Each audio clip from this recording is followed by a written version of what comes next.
Alright, here we go. My name's John Bair, and I'm going to take you along on a little hunt that I went on a few years ago for mule deer in Colorado. It's crazy how as hunters we spend thousands of dollars, fire hundreds of rounds and arrows, spend every weekend on the mountain behind our glasses, and wait for years for that one lucky moment that we all dream about. 5 or so years ago, a longtime friend and hunting buddy of mine, Kevin, found a huge buck not too far from where we live. He kept good track of him all summer, and when hunting season came around, we had high hopes for a shot at that big old boy. To shorten a long, painful story, I had a couple of shots at that deer and folded like a house of cards. That season has haunted me every day since. I can see the ridge where that deer lived from my house, and every time I look that direction, I relive that blown opportunity. It still stings to this day. It was about that same time that I met Mike at a sportsman's banquet. He told me that he had a great place in Colorado with some big deer, and a lot of young bucks this year that had good potential. Mike and I grew to be pretty good friends over the next couple of years, and I kept hearing about the great bucks that he had on his place. I'd seen some video that Mike and his friends had taken, and they had some footage of some amazing deer. So of course, I jumped at the chance to hunt with Mike. I'd been hunting with a bow for about 12 years and still hadn't killed a big buck. I did manage to kill a couple elk and several javelina on hunts down in Arizona, but I just had not been able to seal the deal on a big mule deer. I practiced with my bow all summer, hoping I would have a chance at a good buck, never expecting or ever even to see a deer like the one that I'd missed several years earlier. I'd been in the archery club for several years and shot in dozens of tournaments, and I'd even managed to win a few. I had no trouble killing paper and foam, but when a real deer got involved, it was an entirely different ballgame. I had my bow tuned up and sighted in out to about 80 yards, and I felt confident that if given the chance, my practice and preparation would pay off. As hunting season approached, it seems like I called Mike about every other day. I'd ask him what kind of deer he'd been seeing, what the grass looked like on the unit, how were the roads.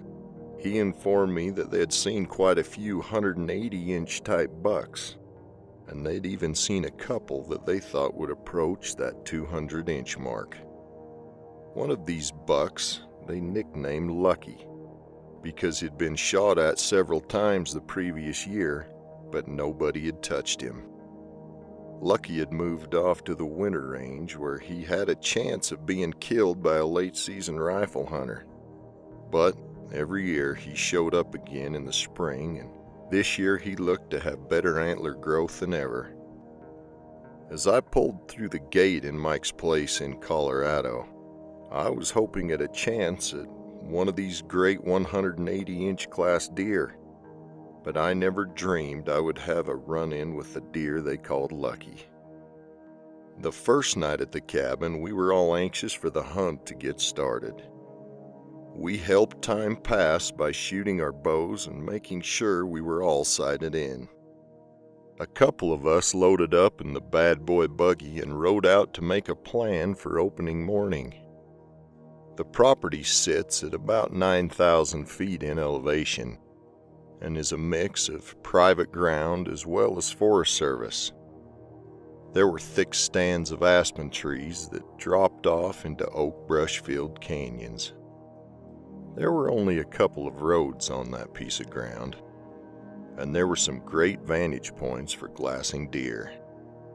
I was amazed at the number of bucks I saw in just the first half hour of glassing. As the sun set, I could hardly wait for the season to get started the next morning. Part of me felt that I was due for some good luck, and part of me could not help but dread that feeling that comes from missing a huge deer, and knowing that the possibility of missing another big deer was very real. But then I guess that's why we hunt, year after year, to see if we have what it takes to seal the deal. I could not help but feel that up to that point, I had fallen just a bit short. As the sun came up on opening morning, Mike and my buddy Shad, who had tagged along as a cameraman, and I found a group of 13 bucks, one of which was a 30-inch 3x4 that had incredible mass. We tried to put a stalk on him, and things looked like they just might go our way. Shad and I had the bucks feeding towards us at 100 yards when all of a sudden, they threw up their head, looked to the west, snorted, and blew out, just in time for us to see Mike come stomping out of the draw. Mike had left Shad and I to go off and look in a canyon and glass for some more deer. He thought we would be farther up the ridge, and it just so happened that he walked right into the middle of our setup. He must have apologized 100 times for screwing up our stalk, but it all worked out for the best in the long run. That evening, we found the same group of bucks and put a good sneak on them. We got to within about 70 yards, but the big 3x4 was nowhere to be found. Shad and I walked back to the road in the dark, where Mike was supposed to pick us up. We got to the gate just in time to meet a couple other guys who had been hunting the property as well. We could hear them talking from a good ways off, and could tell they were pretty wound up about something.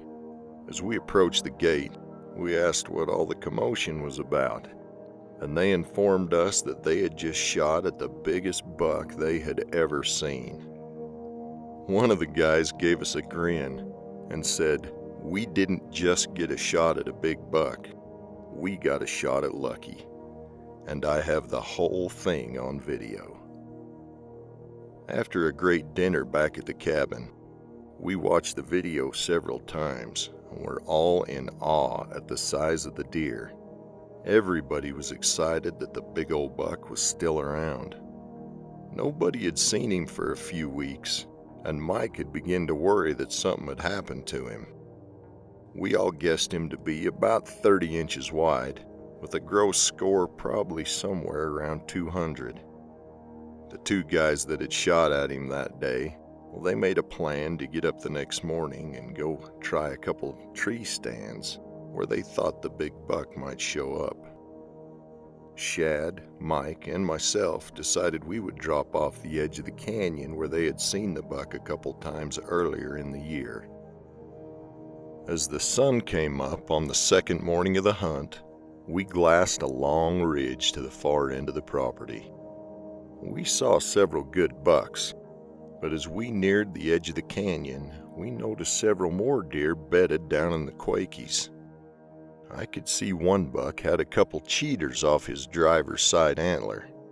Just then, Mike put up his glasses, kind of slapped Shad with a little bit of excitement, and said, "There he is. That's Lucky." I knocked an arrow and crept back down the trail about 30 yards to where I could see this big buck as he stood up and looked between a couple trees. He was 60 yards broadside, but just as I started to draw, he walked behind another tree, then another, and he didn't stop until he was over 100 yards up the hill. When he cleared the edge of the Quakies and stepped out into the tall yellow grass and disappeared over the ridge, Mike, Shad, and myself all stood there and looked at each other in amazement. We could not believe how big that buck was. He had two cheaters coming off of both G3s, and we knew his spread was well over 30 inches. He had two smaller bucks with him, then they had all moved off to the south along the tree line and disappeared into the oak brush. So the three of us went to where we had last seen the deer and checked the wind. We wanted to make sure they couldn't smell us before we started to put a sneak on. We snuck along the trail for several hundred yards, glassing into the brush, looking for that big buck and his two little buddies. But of course, like big bucks do, he saw us well before we saw him. They all snorted and bounced off into the oak brush. As we stood there and talked about what seemed to be our certain defeat, I happened to catch a little bit of movement just below us in the trees. I put up my glasses and saw one of the smaller bucks sneaking along the trail below us to try to get back to the north. I pointed down the hill at the smaller buck and told Shad, "There's one of his little buddies right there." Shad put up his glasses. "One of his little buddies? I don't know what you're looking at, but that's lucky." I looked again, and sure enough, there was that big old buck and another small buck trying to sneak behind us. Shad immediately set the video camera up on the tripod. I knocked an arrow. Mike put up his rangefinder and said they're just over 60 yards.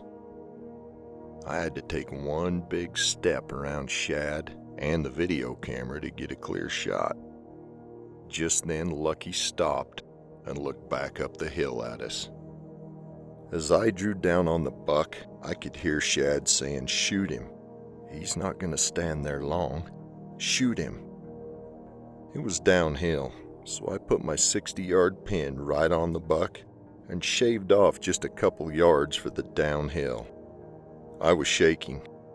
I could not believe that I was at full draw on a deer this size. I kept thinking to myself, this is your second once-in-a-lifetime chance. Don't blow it. I took a deep breath, steadied my bow, and squeezed the release. The arrow disappeared, and I heard a loud crack as the deer vanished into the brush. I turned around and looked at Shad, sure that I had shot over the buck. He shrugged his shoulders and said he didn't see exactly where the arrow had went. I told Shad and Mike to stay there and that I would go down and try to make a recovery. I searched the brush for a few minutes, sure that I'd hit a tree. Finally, Shad and Mike came down to help me out. They walked right down to where that big buck had been standing. They both started to giggle. Shad bent down and picked up an arrow and said, "Hey, buddy, check this out." I looked up to see them holding an arrow that was dripping in bright red blood. I grinned and said, "Well, what do you think that means?" They both were all smiles. "You just hit lucky." After looking around, we didn't find much for a blood trail, so we decided to go back to camp for help and give him just a little bit of time. We got back to camp, recruited the other hunters, and headed back out.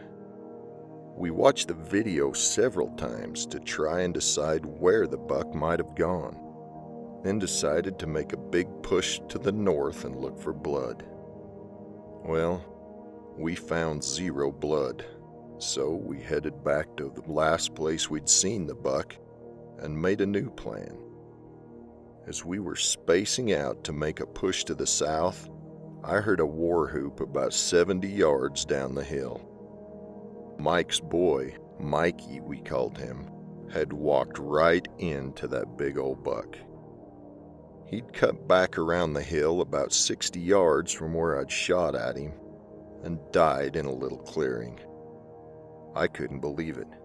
I took off running down to the deer, and I don't think my feet ever touched the ground. I dropped my bow somewhere along the way and had to go back and find it after the fact. As I ran up to that old buck, I couldn't help but hoot and holler. I'm sure Shad and Mike had me on video acting like a kid at Christmas.